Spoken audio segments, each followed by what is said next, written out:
संसार दुःखे वितळती मूलवतावती जेवेणपती तारांगण तैसे सुखता ब्रह्मास्त्र मुखे रूप सहितासुर भस्म झाले समोर जे जे काळ सुर करीते.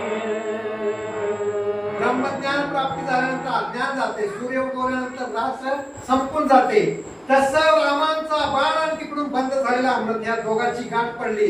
बाण जेव्हा सोडला रामाने, श्रीधर स्वामी सांगतात एक राक्षस उरली एक राक्षस आणि पहिले जे रूप होतं का मुख्य खरा ती बी समाप्त झालाय.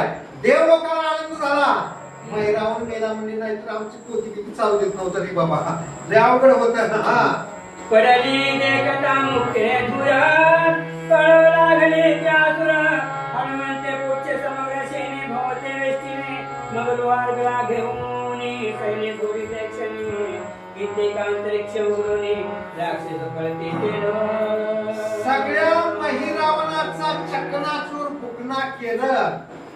उरलेले सैनिक होते का त्याने हातात टाकलेलं गावाकडे परत सुटले. आता काही खरं नाही रे बाबा म्हणजे जीव वाचवायला पळू लागले.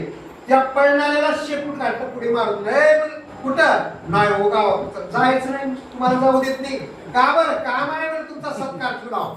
शेपटीत भारा बांधलं गल फिरून खडकावर आपलीलं समुद्रामध्ये नेऊन फेकून दिला. हा वरून पुढचे सत्वर बांधिले सर्व निशाचर सागरे बुडविले समग्र पुढचे घुसवणे आणि एक जाती दिशा वळवून तो पुढचे तिकडून ब्रह्मांड व्यापले संपूर्ण पुढचे करुणे हनुमंते मारुती केवळ ईश्वर त्याचे पुढच्याशी नाही परब्रह्मांड बाहेरून समग्र आडे वेळे करी पुढ. मारुतीचं शेपूट किती लांब आहे, लांब होईल तेवढं लांबते.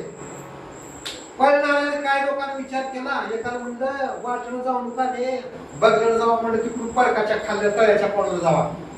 मारुतीचं शेपूट तिथं बी तयार आहे. कुठं निघाला हो गावाकडे नाही म्हणजे गावाकडे जायचं नाही. एकाला म्हणलं असलं करू नका आकाशातून उडून जाऊ. उडून चालले काही राक्षस गावाकडे. शेपूट पुढे गेलं आडा घातलं कुठं निघाला गावाकडे निघाला नाही जमत नाही. तुमचा सत्कार ठेवलेला इथं आवडलं आपण मनाला देऊन आणि त्याला घर फिरवून समुद्रातल्या माशाला फेकून दिला. चला दिशा